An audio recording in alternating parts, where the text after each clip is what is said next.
welcome to Forbidden Planet TV, and on today's live in-person episode we have McLeod Chapman to talk about all things Clay on the wall of shame. I don't know.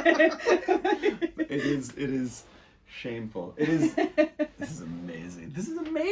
Hi, how are you? We're real people. We're alive. This is always crazy, especially like still, I know obviously lockdown was 2020, but there's so many people that you still haven't met properly. Yeah. So when it comes to it, you're just like, oh my God. Yeah, flesh and blood. We are flesh and blood people. I was I was en route, you know, the last time I was in the UK, it was the kind of, you know, things were closing down in 2020, yes. And we're watching the news and they're like, this airport's shutting down and this airport's shutting down, and people are, and we're like, are we going to be able to make it like, home? No. And then 4 years. It's been 4 years. So it is, yeah. It's absolutely crazy. It's absolutely been a while, crazy. but I'm back. We made it. Took me a while. Sorry. You made it. Thank you for keeping the door open. This is very exciting. I was saying before lockdown, and this was ages ago, and when he's next over, so Paul Tremblay was in the offices, like this was back in like 2019. Oh my God. And the publicist knew how much of a fan I was, so she brought him down, but she didn't tell me that he was coming down to our floor, and I was just sat there doing spreadsheets like I just turned around, and it's just like this lumbering giant is just like awkwardly like, oh my what's God. going on? In his plaid. Oh God. And wow. You've read horror movies. Yes. So we've got him on in a couple of weeks to talk about our favourite horror films, which I'm super excited about. So see, I'm BC AD. I have not read horror movie, and it's gotten to this kind of point of contention where like anyone who has read it, who's in the AD, like I'm just like so. Like it's just so I'm just jealous. I don't know why, but like that book in particular, like anyone who's read it, I just feel like there's this club, and I want to be in the club. I want to be in the Paul Tremblay club. Well, I think some people upstairs might be able to hook you up. So like, oh, I want in. I've been banging down the door. Let me in. There's like a sign on the front door that says no clays allowed. Yeah, it's like, don't have it. It's you're gonna love it. It's so good. I went from reading Eric's most recent one to going straight to Paul, and that's a stretch. That was if you ever think, I think we spoke about this before, when you're reading kind of things on public transport and maybe people would kind of stop you to say, what are you reading? When I was reading Eric's most recent collection of My Face must have been an absolute picture. I loved it. Yeah.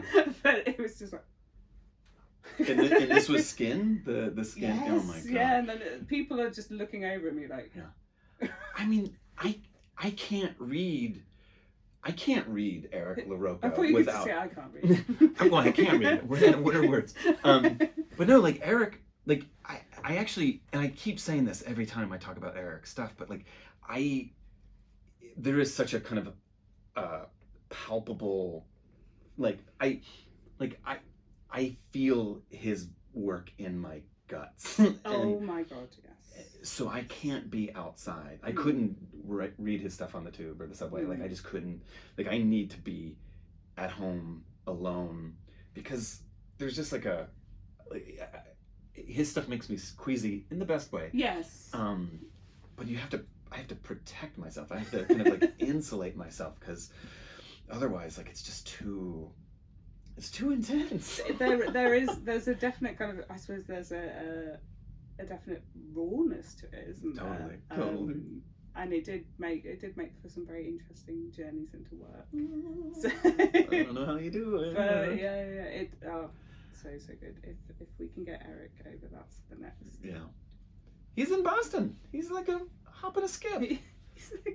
Just if we had our own plane service, the Forbidden Planet Express. Yeah. That would be... Oh my God. Yeah. It would probably go underground. I'd imagine it would go under the sea. It's just a submarine. Yes. Oh my God. Just depositing authors on our shore. So that'd be great. So this is a tricky one, knowing where to start, because obviously you've got a ton of books. And elevator pitches just don't seem enough. I don't know if I'm terrible at elevator pitches, but yeah. If someone hasn't read your books before, where would they start? Oh man. That's a funny one, because I mean I think straight out of the gates, the one that has left the most of a mark is Ghost Eaters. And not everybody loves it, but that one definitely seems to be the one that like people tend to talk about the most. It's not that it has the most broad appeal, but like I don't know, like it hits people differently. I think Whisper Down the Lane it's more of a kind of psychological thriller. There's this whole debate of like, is it horror, is it not horror, but when you have something that's kind of entrenched in the mind of your protagonist, like that one seems to kind of eschew further afield of the kind of like, there are no monsters or werewolves or vampires, but it is, it's in the head, it's in the mind. The Remaking is such a lark. It's such a like cute, it's like an adorable horror. Like that's my cute horror. PG-13 horror, it's less about like, and more about like, ooh, there's something spooky over there. It's like, did you just see something in the corner of your eye? That kind of horror. And then What Kind of Mother is just, people are just like, what the fuck? like they vibe with What Kind of Mother on this like, I don't know, like that to me, most people are just like, what? And so maybe that's the catch. Like Ghost Eaters has the most kind of like, it's like a punk rock song. It's like, like it's like power chords, like, like you're just kind of in, like it's like What Kind of Mother is just, it's amorphous, and like the way that it flows is it's just different. And it whatever structure there is kind of going in starts to kind of like disintegrate the further in you go. So I don't know, the vibes are so different for all of these books. And so did I answer the question? I don't know. Just read them all. Please read these books.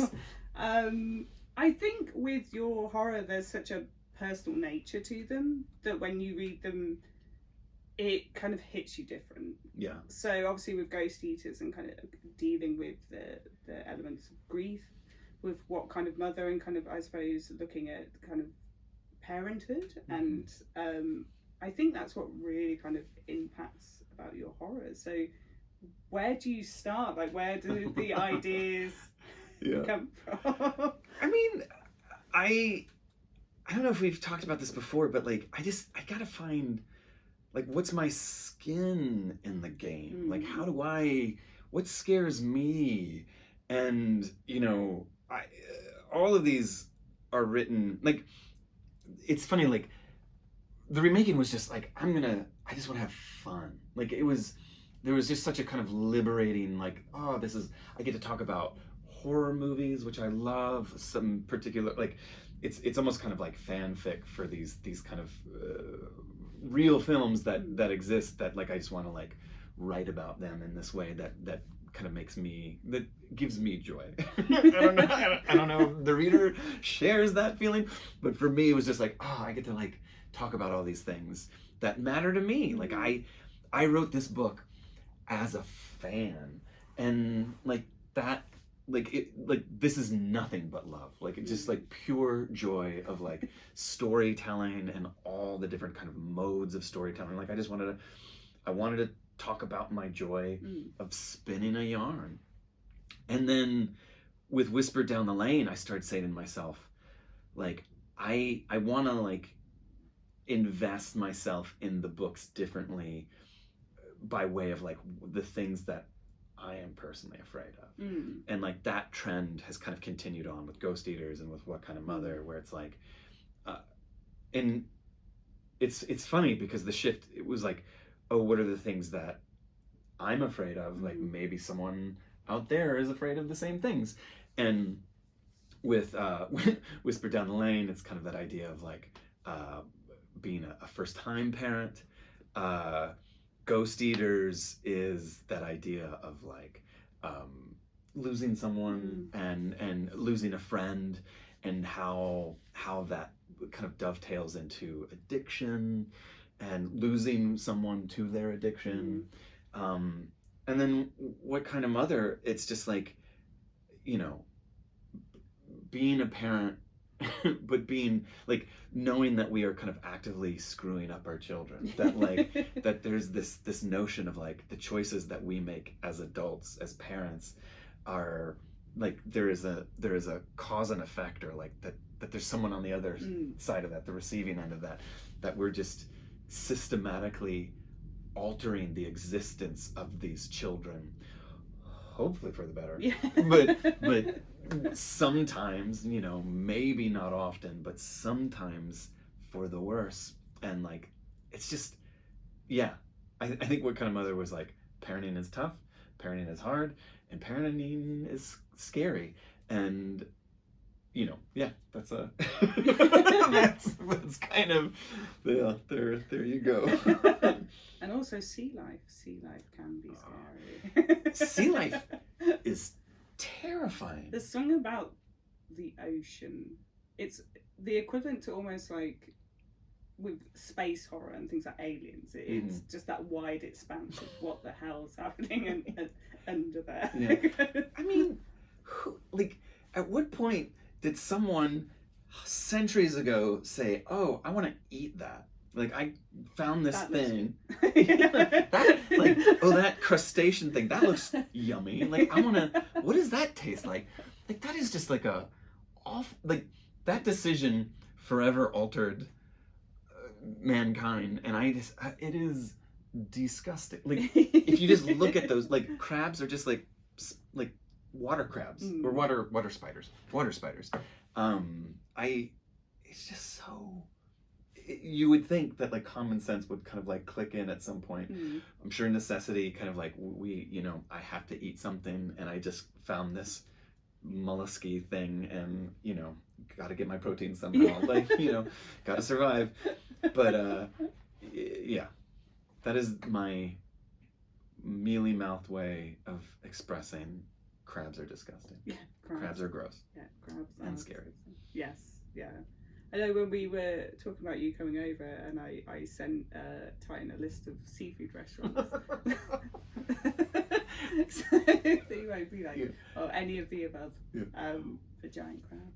Well, okay, you bring it up. Like, I'm the book, and in extension me, like, I grew up in the Chesapeake Bay area. So across the pond, we've got, you know, the other side of the ocean, and we've got blue shell crabs, we've got our crabs. But over here, they're not blue shells. There's like a whole different genus of, and they're richer. There's like a there's no way I'm gonna sound like I know what I'm talking about when I say this, but there's the taste of crabs is totally different. Yeah. It's an acquired taste, definitely. If we blind taste tested like your crabs versus our crabs, US UK crab taste test, I wanna try that. I've never done it. Have I ever had crabs in the UK? I would wanna. I feel like there's just a difference of texture, of like the unaminess, whatever. Something in the water. There you go. Do you find that like because you moved around quite a lot when you were younger, and you've lived in various kind of parts of the States, do you find that has kind of impacted on what you write and the areas you write about? Yes. I was born and raised in the state of Virginia, and, you know, my childhood was spent kind of in the mountains, and then on the coast. And Virginia is one of these states in the South, which has its own kind of legacy and its own kind of checkered, past.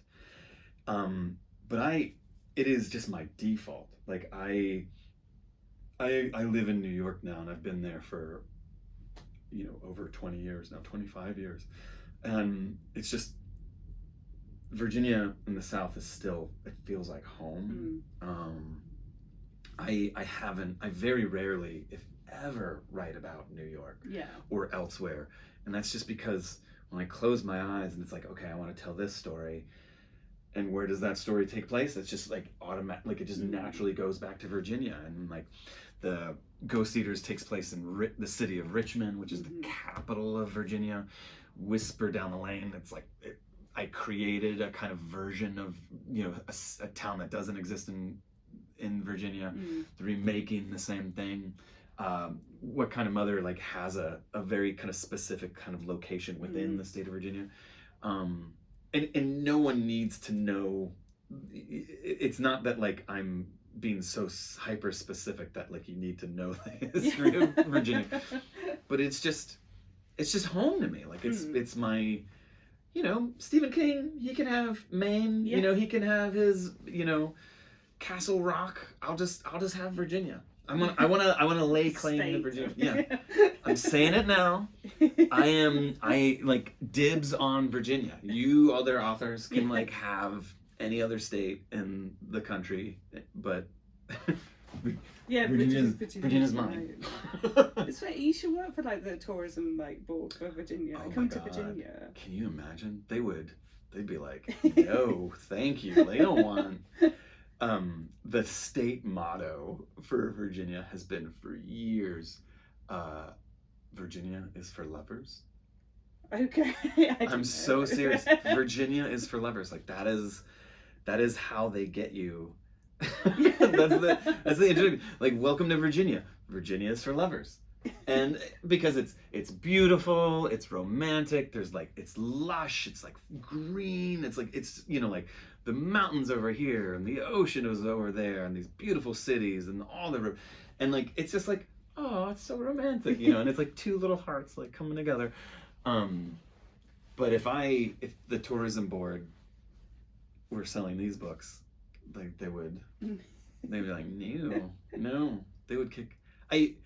Because I haven't lived in Virginia proper, like I think that they're probably like my Virginia bona fides have been, they stop me at the border now. They like won't let me in the state anymore. No, he doesn't belong to us.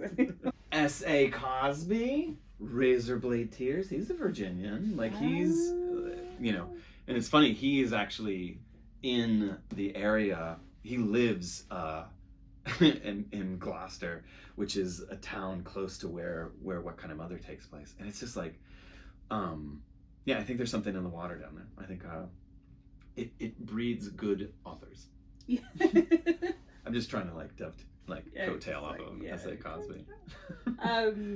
I find it quite. I was talking to one of my author friends who she works part-time at Waterstones as well. I don't know how she finds the time, but she does. And she quite often will ask for like horror recommendations and stuff. And it's quite funny because we were talking about when you get people coming in and they're obviously a huge fan of, say, someone like in the fantasy realm like Brandon Sanderson or George R. R. Martin, and they'll be kind of dragging their partner in and saying, I'm making you read this book. Yeah. And I used to say, you should do the equivalent for horror. Yeah. And then just be like, just see, because they're going to be the most interesting customers you're ever going to have, are the ones that come in to browse your horror section. They are good people. Yeah. Do people come in usually and be like, what is, I don't know, like I'm curious, like, I mean, it has to happen, but like a customer comes in and says, hey, what's new in horror? Like, what should I be reading? Right? Like, yeah. I think definitely back in my book selling days and stuff, when I was at Waterstones for years, and I don't think at the time they really kind of paid attention to horror. You would have Stephen King and stuff, of course, but there weren't kind of whole sections of like amazing things to choose from. And so it's very much down to, you would have to kind of hand sell the books you were passionate about, and therefore then they would start kind of taking note of, okay, they can sell this, so we can send them more, or we can kind of trust them to kind of do it. So I quite like when you go to, I suppose, some of the more alternative branches. So you'll get the ones that are very like, I suppose, more highbrow bookstores and stuff, and then you'll like go to say Camden or somewhere, and it's like a bit more ropey and stuff. It hasn't a lick of paint in like 20 years or whatever, but it has the most amazing horror device. It hits different. Let's go. When this is done, I want to go on a field trip. Like, this is why I love working at Forbidden Planet, because you never have to explain to anyone why you're ordering what you're ordering, or what you're stocking. They just get it, and I think our customers just get it. So they will come in and be like, yeah, what recommendations have you got? And be like, oh, these are amazing. God bless. There you go. Yeah, so, it's proof out there that people are reading horror. People like it. And I think as well, obviously, with a definite kind of, just a huge amount of horror films and stuff coming out of late, it's beginning to kind of get what it deserves. Like, I hope so. I just want it to keep going. Like, I just want like more readers, more books, more movies. I mean, like, I feel like every time there's this horror movie opens up big, and everyone's like, there's a trend piece saying like horror's back, or like high concept horror, or like, but it's I feel like that is so consistent. It's like every year there's a cycle of like, is horror alive? Is horror dead? Is it coming back? But it's always there. And it's just, I feel like when it bubbles up and kind of hits a more kind of broad, general kind of awareness, people are kind of like, what's this horror thing? But like, it's always there. Yes. And I feel like streaming services like Shudder is doing a great job of just like keeping the consistency. Like, this is the kind of level in which it exists for fans and readers and viewers, and like but then there's the breakouts, like the Talk to Me's, or the Get Outs, and all of a sudden like everyone's aware of it. But it's always there. It's always there. Yeah, and I think that's why, I know you've mentioned this before about how, say, with some of your earlier books, that this will be a psychological thriller, or this is like a dark reimagining of this period of history, say. And it's just like, no, you just call them horror. Yeah. But I think the worry is, and maybe from the publisher's standpoint, that if we call it psychological thriller, more people are going to be okay with picking this up. If we call it horror, then it's like Goths in the basement kind of thing. And it's just like, oh no, I can't possibly read Goth in the basement. That's the like, what kind of horror is this? Is it psychological horror? Is it Goth in the basement? Like, that's the spectrum. It's I mean, like, I feel as if, you've got shelf space, right? And it's like, maybe 10 years ago, 20 years ago, like there wasn't a shelf, and then there's like a bay. And then that bay is Stephen King. And then there's like 2 bays. And all of a sudden, like, I have found kind of within the last 5 or so years, like the bay space, like there are more bays, like bookshelves for horror. And it's such a huge umbrella, like the genre itself, like it's so, I just love that. Like, what do I feel like tonight? Like, maybe I'll read a slasher, maybe I'll watch a haunted house, movie. But like the umbrella, the banner that kind of encompasses and embraces all these different kind of niches and subgenres, like I want to write within all of those subgenres, because I'm a fan of all of those subgenres. And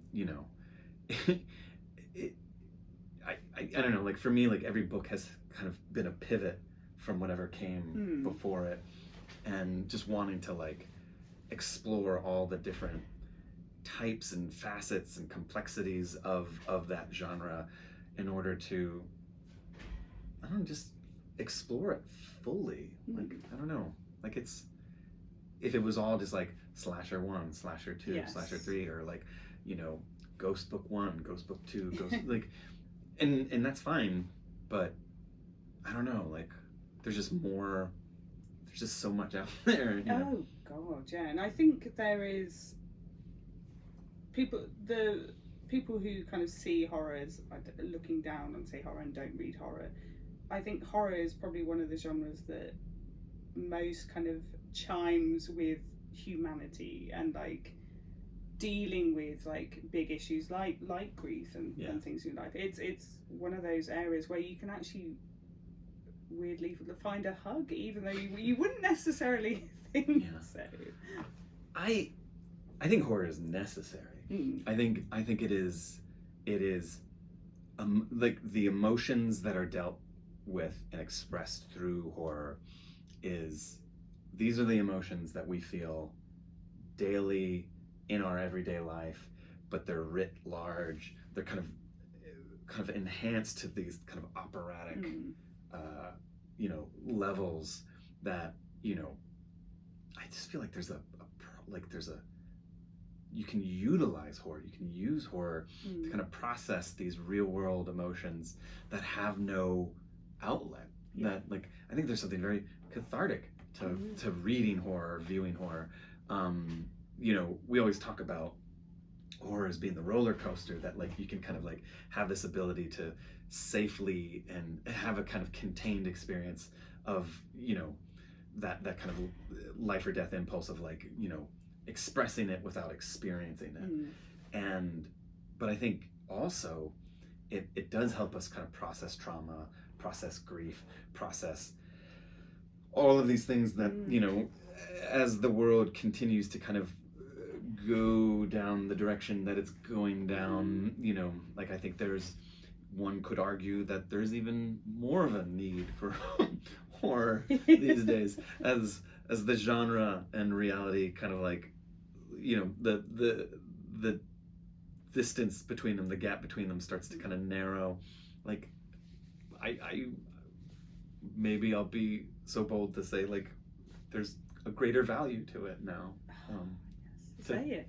To let those feelings out. I want to feel those feelings because I don't want to feel them over here, or I am feeling them over here, and I need to either something to help me understand it or filter it, process it, explore it. Yes. Get it out. Definitely. Deal. We're all just dealing. We're just dealing right now. Like. Now with all of your books, what really kind of comes first for you? So do any of the characters, because a lot of them feel very personal, are they kind of based on people you know, on experiences you've had? Is it the world that comes first, or is it kind of a combination of? I think if I was a better writer, I would say characters first, but it's usually the concept or the story. The story comes first. You know, the idea of like, okay, here's the situation, and then secondary, the kind of next question is, okay, well, who is the character that would be in that situation? Yes. So you know, so funny because like when we last were chatting with Rachel, I think Rachel Harrison does this great thing of bringing, I don't know if she would agree with this and she should call me out, but I feel like she does character first. And her characters are so identifiable and like people kind of connect to those characters. I think, you know, we were talking about CJ Lead, you know, like May Fly, like you know, it's funny because like, do people want to be Maeve, like you know, but like you know, there's like this vibe of like the readers just connect to these characters, and it's like I want to grow up to be that character. Where I feel like for me, I wish I could do character first, and I you know, it is something to be said of like the difference of like concept versus character. And for me, character first will always be the goal. But I do concept first because like that's just the kind of like, I'm just thinking of what are the scenarios that I, you know, Whisper Down the Lane, a child who is embroiled in the satanic panic, you know, era of the early 80s, and, you know, tells a white lie, and what happens to a kid, a child who lies and kind of ripples out into the satanic panic era. Like, who is that person when they grow up? Like, who are they 20 years, 30 years later? And then it's like, okay, well then who is that character? So it's like the kind of conceit to then the character. I think the two, I mean, yes, there's threads of me in Whisper Down the Lane because I started writing that when I was a father, dealing with like raising my kids when they were like babies. So thinking like, it has nothing to do with the book itself, but like, here's I'm a new dad, and like now I have to like figure out like navigating that. Ghost Eaters, it was like, I'm writing about a friend who I lost. And that was kind of my way in. And you know, the characters within this are of a particular level of privilege, and you know, like you know, it was just me kind of like writing about my early 20s and what a jerk I was. Like, you know, like the world is like, you think that you are the like center of the universe, and it's just not the case. You know. And sometimes the world needs to kind of like smack you upside the head, and like that was Ghost Eaters. And what kind of mother? I have to tread this carefully, because it's not so much that I'm writing about my mother, but like my mom, I'm a only child. My mom raised me by herself from like the get-go. And like I saw her, you know, as I was growing up, like I, you know, was kind of being aware of what my mother had to do and sacrifice in order to raise a child all by herself. Like that was definitely a major kind of theme going into it. My mom would be repulsed with me if she thought that she was that Maddie. You know, like she's not Maddie in the book, but like that just the kind of like, it's tough being a single mom raising an only child, you know, and like, how do you do that? Yeah, I remember from obviously when we were talking to Rachel, I think her mom made a comment on the video afterwards. It was just, it's not based on you, Mom. Yeah. Rachel's mom is the best. Rachel's mom, if you're listening, thank you. Like like it's so fun. I just read Rachel's new book. Like not even out there, but it's so good. And I can't imagine being Rachel's mom. Like, to pick it up. Yeah, there needs to be a disclaimer, like from now on, about like, this is not my mother. Yeah. Rachel Harrison. Yeah. It's quite funny because obviously horror authors are always like super nice and amazing, but I think they're moms as well, because quite often you're like Eric's mom goes into stores and she's super sweet. Yeah, it's amazing. I mean, yeah, I'm a total mama's boy. I think like you know, you have that feeling of great authors, you know, write terrible things, but they have wonderful mothers. Yeah. I want to make that a grand sweeping statement. I'm making grand sweeping statements today, but yeah, bad books, good moms. Yeah. How do you find your writing kind of differs? Because you've done stuff with comics and with script writing. Do you approach these projects in like different ways? You know, if it's my choice, if it's up to me, it's always, I say this and I think I can back it up, but like the idea is let the story dictate the mode or the medium that it wants to be told in. So is this a film? Is this a comic? You know, it's really like, what is the best foundation for telling this particular story? Like I have a new, not like a new kind of, I was gonna say graphic novel, but like a new comic series with Dark Horse, that's coming out this summer. And like, you know, it needed to be, it wanted to be a comic series, like, you know, and it's just like that, like that's the way that that story needed to be told. And like, you know, what kind of mother could, I'm gonna say, can only be a novel, because like it's, you know, it's not a short story, it's not a film. I mean, maybe one day, but like that'll be someone else's problem. But like the way that the story kind of demanded it be told was like, it has to, like it exists in this medium. And sometimes it's trial and error. Like sometimes I'll be writing something because like, no, this wants to be a film. Like I'm gonna write the screen, and be kind of like, that actually isn't the way. Like you have to kind of like listen to the story and let it kind of tell you what it wants to be. And sometimes that is a bit of trial and error to kind of find the foundation, find the medium. Because you know, there are times when I'm not right or not listening. I'm not listening to the story. We are very excited about your Dark Horse stuff. So the comics buyer sits behind me upstairs, like when he's in, and quite often he doesn't read books. He just reads comics. So quite often I'll be like, oh, so and so's coming in. He doesn't care. And then I was like, oh, we have Clay coming in. He's like, oh yeah.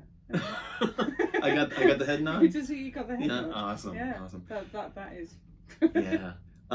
You guys get Dark Horse. Yeah. Seance in the Asylum. It's going to be so good. It's you know, like historical horror, period horror, like, you know, like all about kind of like seances and spiritualism and kind of like turn of the century, kind of like Civil War, Victorian. Like it's like it's just like all the good stuff. Possession horror. Like it's going to be asylums, like lunacy, like and seances. That's all, like all in one. So next time you're over, there is quite near to here Museum of Surgery. I think you have to book in advance because it's quite a small space and it's not going to open every day. But it's fascinating to see some of the surgical instruments of yesteryear. This is you made this joke earlier where it's like, I think it was you, but like that idea of like, you know, when someone visits, they're like, oh, you should go to this cemetery, or like this is where. Oh yeah, we were talking about like all the places to go. So you've told me to go to museums of surgery and old abandoned cemeteries. I'm down. Like And if have you watched Baby Reindeer on Netflix? Because you can go to the pub that he works at. It's in Camden. So is it as good as people are? Yeah. It was a it kind of starts off as one thing and then it kind of turns into something else. And by the end, it really sits for you. So it's definitely watch. Okay, I'm down. But whenever you get some downtime, I'll find it. I need to find the downtime. If that's okay.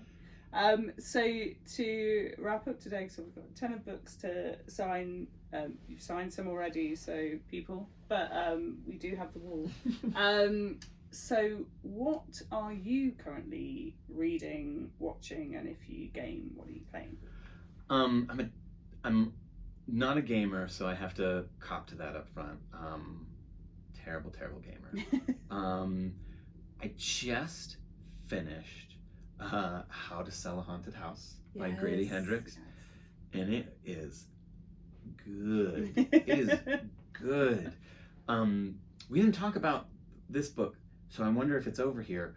But have you heard of this novel, Fever House, by Yes. Keith Rawson? Yes. Yes? Yeah, I think because is the paperback due out quite soon? Pretty We had it soon, in hardcover, I'm pretty sure. There's a second in the series. There's like I think it's a duology. I don't know how many there are going to be, but there is a second one. Okay, cool. And I think that one's called, oh God, am I going to get it wrong? Devil House?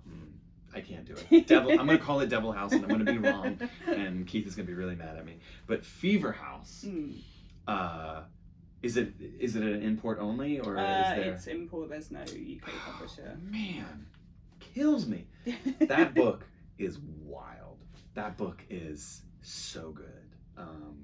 I love the cover of it. It's got like the devil horns. Yeah, it is a fun read, but it's like it starts off so intimate and so kind of small, and then just like ratchets up into the apocalypse in this way that's just like, it's mind blowing. I'm gonna sing that one's praises. It's so worth it. So worth it. It does sound amazing. Yeah, he should definitely get picked up over here. Damn straight. I'm kind of blown away that's, the world doesn't make sense to me right now. So there's no justice in the world, but I'm glad to hear that there are at least import versions of it. Yes. So. Yeah. There's some amazing stuff on import. So done. Yeah. So hop on to your local Forbidden Planet and go to the import section and find Fever House by Keith Rawson. Find all the good stuff. So. All the good stuff. All the good Where's stuff. all the good stuff? Show me to the good Excuse stuff. me. And have there been any films or TV shows that you're particularly loving? You got me onto Baby Reindeer, so that's in the future. I watched the first episode of Fallout. Yeah, I need to catch up on Fallout because sometimes with when you get like shows that are based on like games or even books and stuff, and sometimes you'll be like, I'm not sure how this is going to do, but everyone is raving about Fallout. Fallout is fun. I haven't, there's this this horror film that came out called Stop Motion. Oh, okay. Oh my God. It's a doozy. Yeah. I would totally recommend it. I don't know where. I know it's coming to Shudder soon. Okay. If it's not there already. That's a fun one. I really want to see. There's this new Shudder film called Infested that everyone's really giddy about that I haven't. I'm recommending things I haven't seen. Yeah. But Infested. That's one that I'm really eager to see. Because I haven't seen Abigail yet. I do want to see. Abigail's fun. It's a fun one. Yeah. It's totally like, if you just want to park and just like have fun. Yeah. Abigail's fun. Yeah. I did love, so my favourite of this year in particular was the Late Night with the Devil. Yes. Yes. Absolutely. Totally. Oh God, that was so. Yeah. That was so good. Shudder just runs the world right now. That's as far as I'm concerned. Like they know what they're doing. Yeah. Everyone gets stocks and Shudder. Please keep it going. Keep it going. Well, thank you so much, Clay, for joining us today. You're on like a list of authors who've been on more than once. Oh my gosh. And the list gets shorter the more you come on, like royalty. Who's the? I want to get to the Three Timers Club. Like, what's So the Three Timers Club, I think we've had Ben Aronovich and Samantha Shannon. We've had Jay Kristoff on a few times. So I'm coming for you guys. Three Timers Club. The Here Three we go. Timers Club. Yeah, there's a secret handshake and everything. Oh my God! I want the jacket. I want the monogram jacket. 3. Forbidden Planet 3. But for anyone watching at home who's heard this and must go out and read any or all of Clay's books, there'll be signed copies available in all of our stores and on our website very, very soon. And we'll catch you next time. Bye. Bye. If you're enjoying watching Forbidden Planet TV and you're enjoying watching us talk to the world's most interesting and accomplished filmmakers, authors, artists, musicians, creators, subscribe right here. See you soon.